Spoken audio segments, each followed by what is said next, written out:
Cheers, guys. Epix 911, welcome to the Sunday, February 19th, 2017 edition of VR News. Let's start with Bethesda's Fallout 4. So we've known that there's a VR version coming for quite a while. Then they kind of went radio silent, and most of us were hoping we'd see it for the holiday season. Wasn't the case. Well, they kind of broke that radio silence the last 2 days. Todd Howard, who's the executive producer for the game, speaking with IGN, said the holdup was essentially the user interface. Now, if you've used Vorpex, for example, to bend a game to VR's will, you'll know that the user interface is usually the most difficult aspect of getting it to run. For some, it's a deal breaker. And for me, I'm more of that side. Others could care less. If they got to switch to cinema mode to accommodate a menu, so be it, right? But for others, that is immersion breaking. And we would probably rather wait for this full version. Hopefully, it's going to be out by spring. That's kind of my next wish date, if it's ahead of the summer. But user interface, that's what they've got left to do.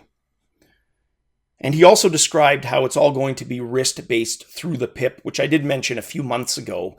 So it'll be neat to see how that final version of the user interface looks like when it launches.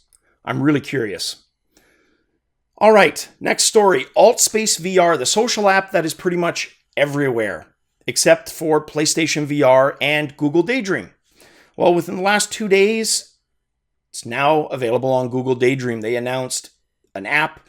So if you have a Google Daydream HMD, you can now download and partake in AltSpaceVR. No word on the PlayStation VR still, though. My gut tells me probably not going to be released on PSVR, but could be wrong. Next up, Tomas Mariancik, aka Frooxius, he of NeosVR fame. This is the very technical, very tech-heavy world builder program. And if you're not a technical person, you'll probably watch one of those videos and either fall asleep or think they're speaking a different language. It is very tech-heavy. And it's also not really clear what the tool set is going to allow you to do. Well, he's got an extension to that called LogiX, LogiX, which allows you to visualize code.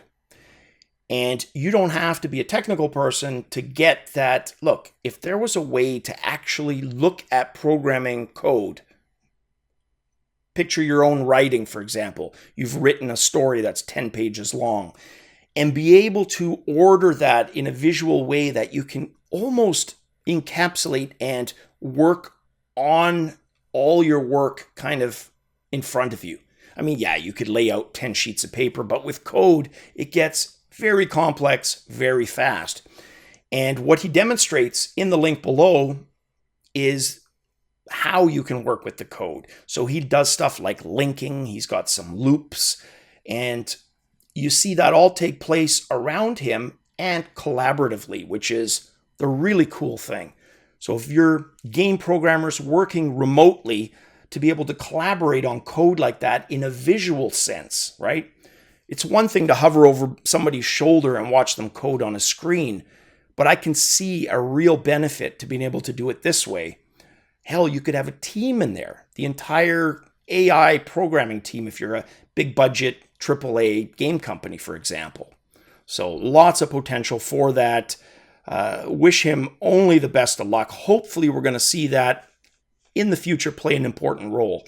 So his extension, LogiX for NeosVR. Next article, a lawsuit again. And you know what? It wasn't going to be the last, the Facebook Oculus. And this is proof positive of that. We're not talking about billions this time. We're talking about 2 million. So it's a lawsuit. A company called Transcend is suing investor Mike Rothenberg for fraud and breach of contract.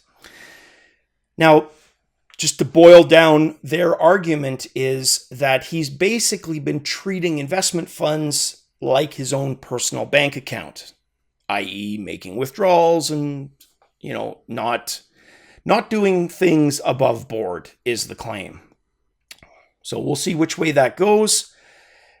That's probably something, when I say this isn't going to be the last, I really mean this isn't going to be the last. There was so much investing.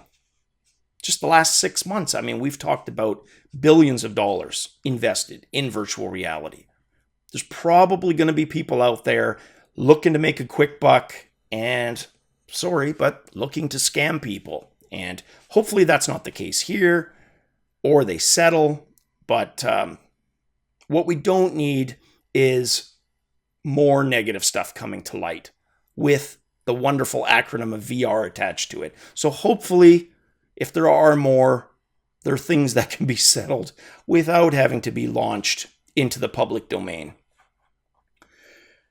Next up, Mondly, which is a virtual reality app to assist you in learning languages, 28 specifically. And I'm bilingual, not trilingual. I wish I was. I can speak a little bit of German, but it was mostly Dutch we spoke growing up. So it's just, I can order food and get around.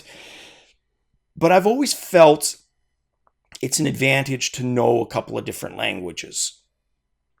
And part of that is not just expressions or creativity. You could make all kinds of arguments for it, but you also understand the concept of learning another language. Now, granted, I was a young kid and learned them without learning them, if you know what I mean. It just kind of assimilated the languages due to my age.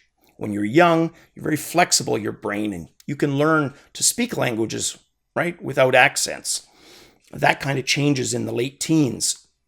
But the advantage of an application like this is you take something that you're not going to have the same success rate learning languages from a textbook.